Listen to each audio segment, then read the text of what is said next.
Hit record, you just hold it there. Just don't get your fingers in that camera. Yep. Right?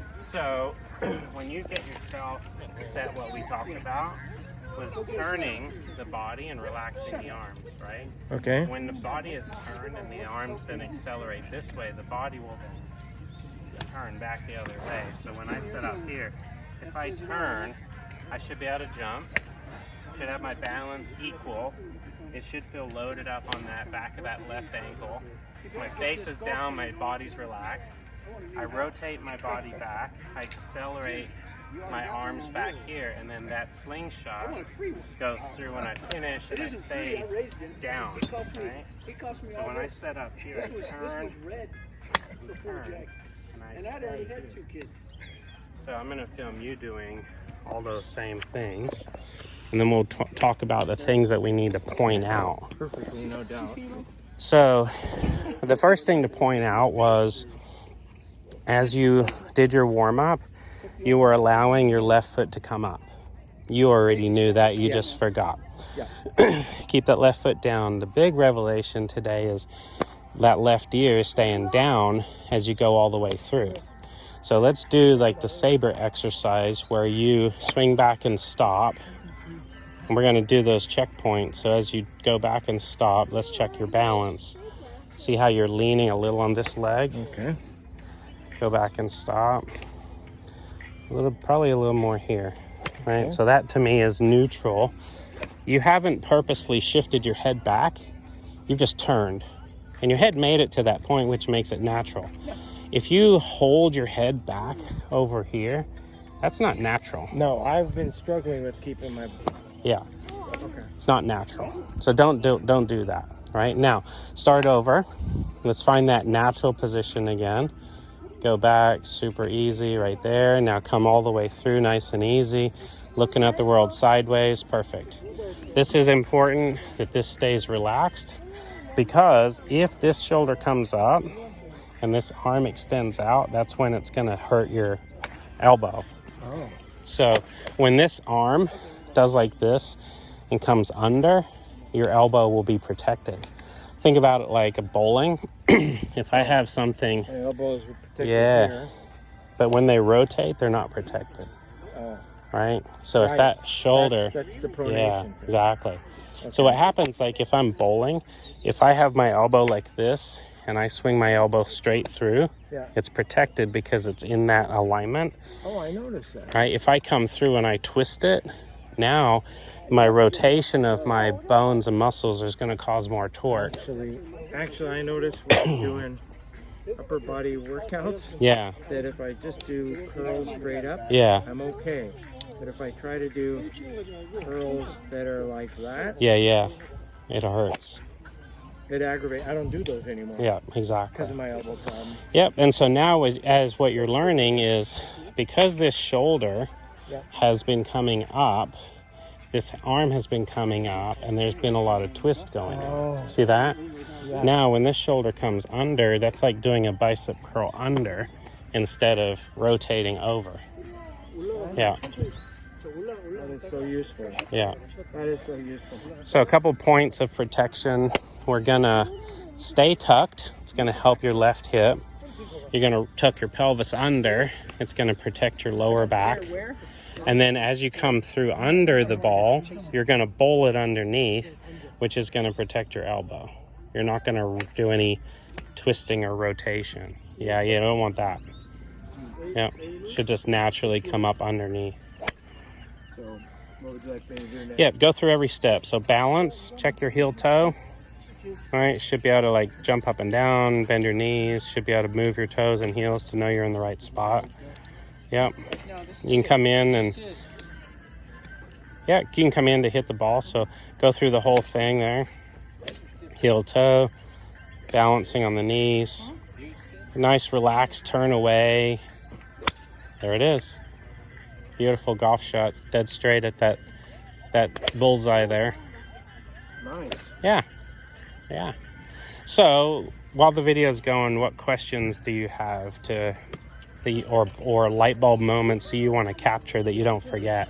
Gosh, I think you really hit on most of them.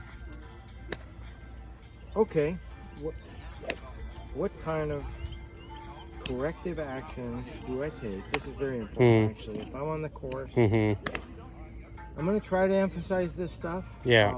But if I'm on the course, the ball starts going that way, which I haven't done all day. Right, you haven't hit one over there. And usually that's where they go. Yeah. Okay.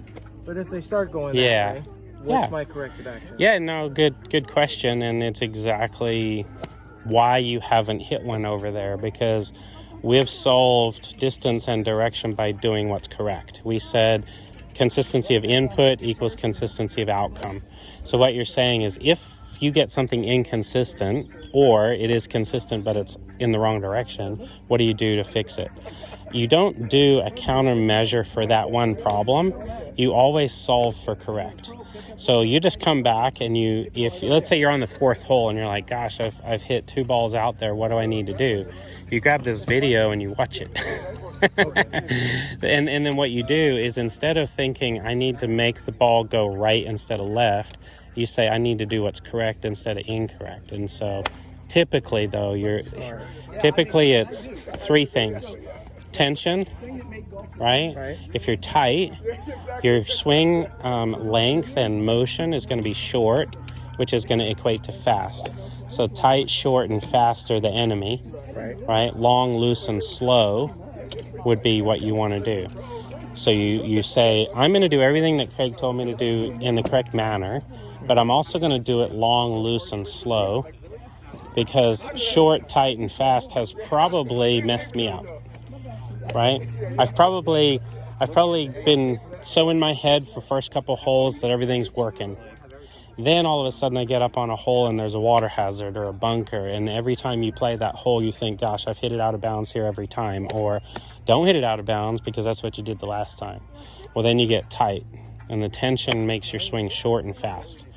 So in those moments, and this happens to me in tournaments too, in those moments you got to say, look, take a deep breath, go back to the system, prepare well, rehearse, do the steps, start with the feet, get yourself balanced, allow for an athletic, neutral to you, neutral for your body turn. Right. And then as you create a little bit of acceleration, do it in a relaxed way that when you come through, you're not popping up and losing your posture. Right. Yeah. Because probably what's happening is you've gotten a short backswing, you got tight, you popped up, you early extended, your hip popped out, you cut it, instead of that club coming, which it's been doing beautifully today on that nice arc around, it probably gets thrown out over the top. You hit it with, a slice still comes from a square face a lot of the times. Right. It's just the path of the club is going across. Right. So you've gotten tight and fast and through it, hit with that glancing blow, and it's gone out to that side. So what will derail you is short, tight, and fast. And that's something that, is more of like a instinctive thing that just takes over. Same thing for chunk versus topping it.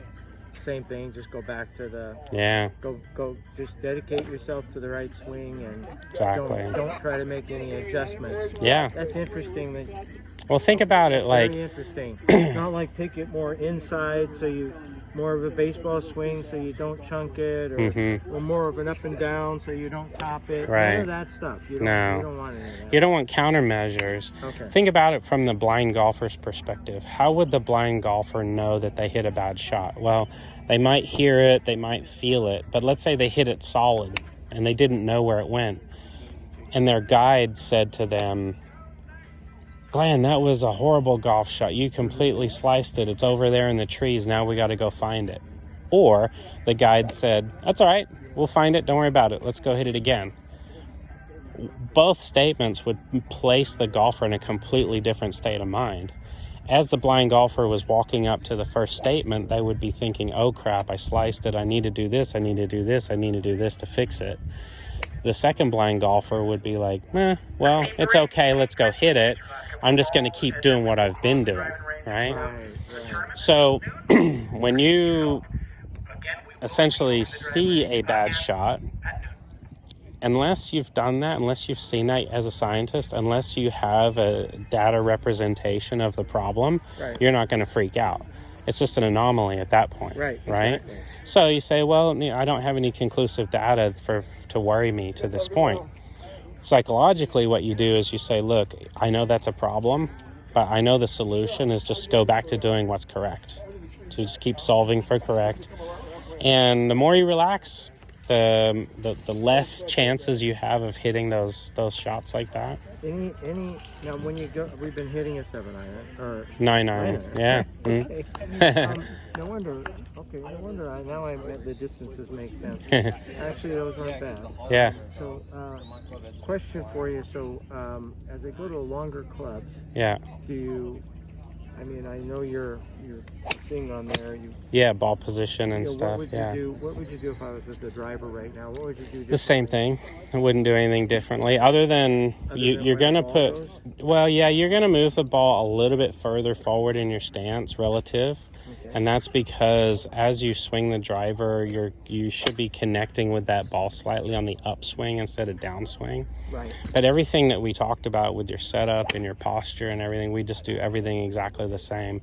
The one thing that is different on the driver is you're going to make sure that the club addresses the ball, not the ground. So I don't know if you've seen that in any of my videos. Oh, wait. Right? Can I get this out? Yeah, grab it. Yeah. Okay. I don't know what you mean, actually. I'll show you. No, actually, on this one, I don't. Right? I've seen that video. Right. So if I said, Glenn, I need you to hit this ball out of my fingers, yes. Where would you put the driver? Yes. You would address the ball. Right. You wouldn't address the ground. So when you tee up a ball... You wouldn't want to hit your finger. No. When you tee up a ball that's 2 inches in the air, hover your driver. Right? So you never want to put your driver on the ground because the ball's not on the ground. If you were going to hit a driver off the deck, you would put the driver on the ground. So you actually want me to put it up even with the tee and have this center of this? Center of that on the center of the ball. Come on over. Right, so that's the sweet spot, right? So when you're aligning yourself to hit it off the sweet spot, you want to make sure that you're setting up exactly you're addressing the ball, not the ground behind the ball. And you should tee it up a couple inches. Yeah, you tee it up. And this means that it doesn't really matter, right?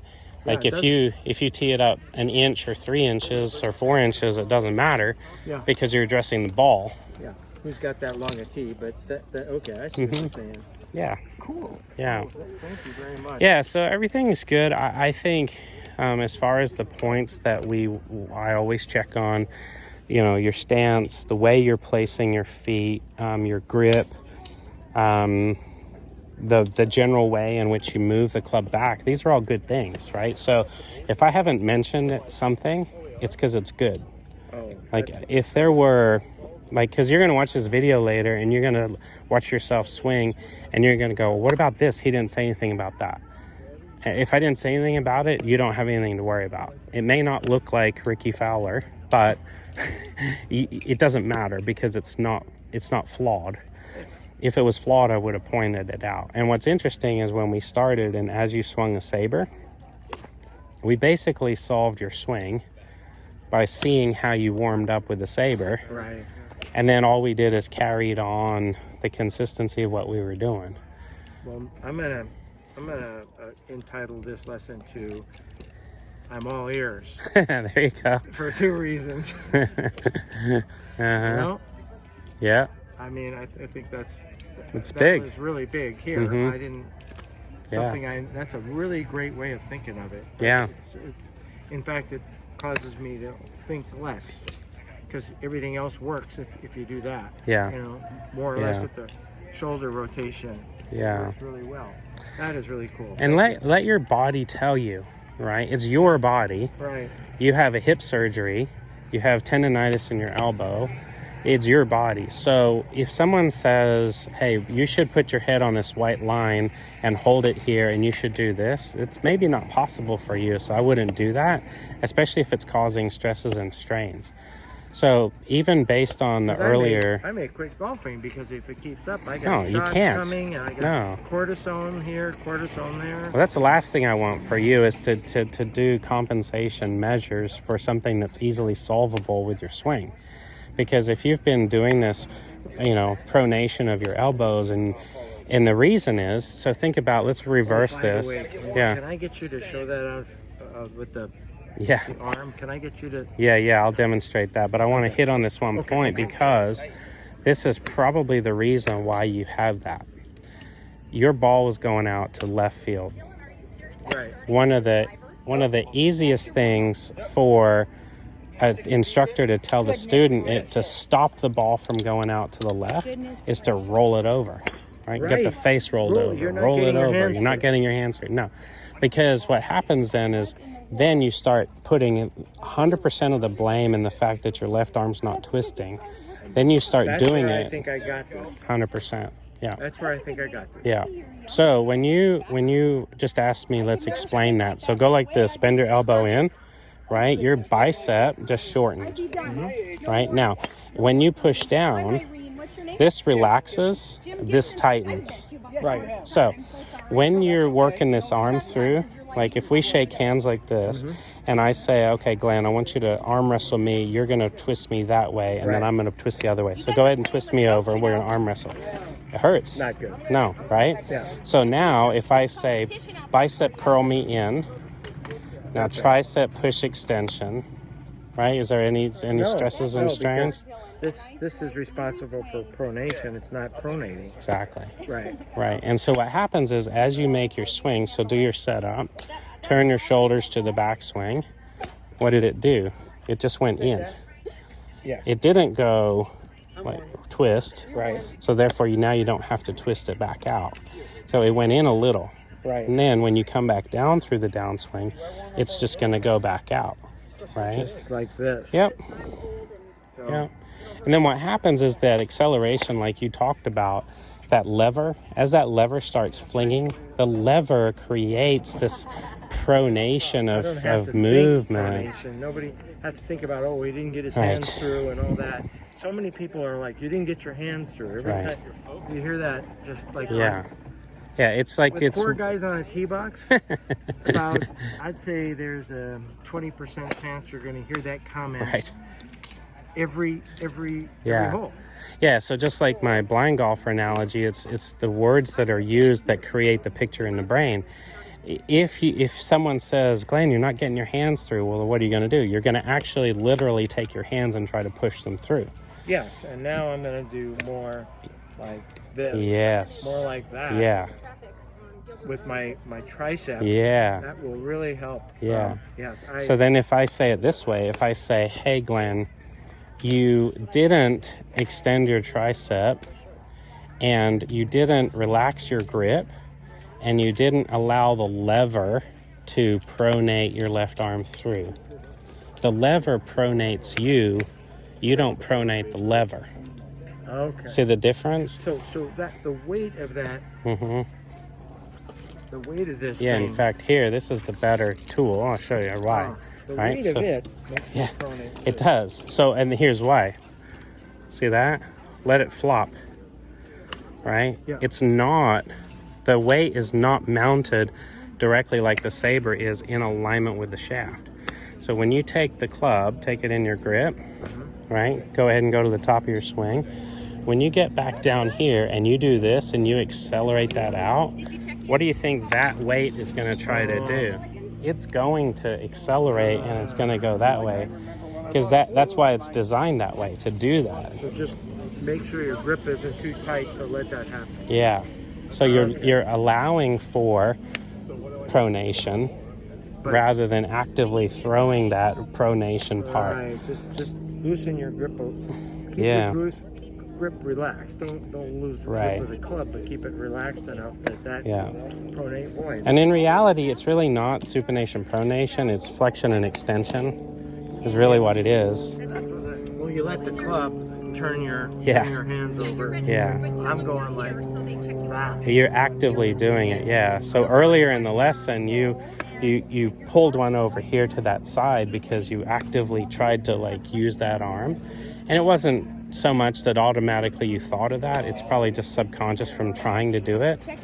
So for a lot of years. Yeah. A lot of years. Yeah. You get golf instructors telling you to do that. Totally. I mean, it's like not just dumb people telling you to do that. You get a lot of intelligent golf.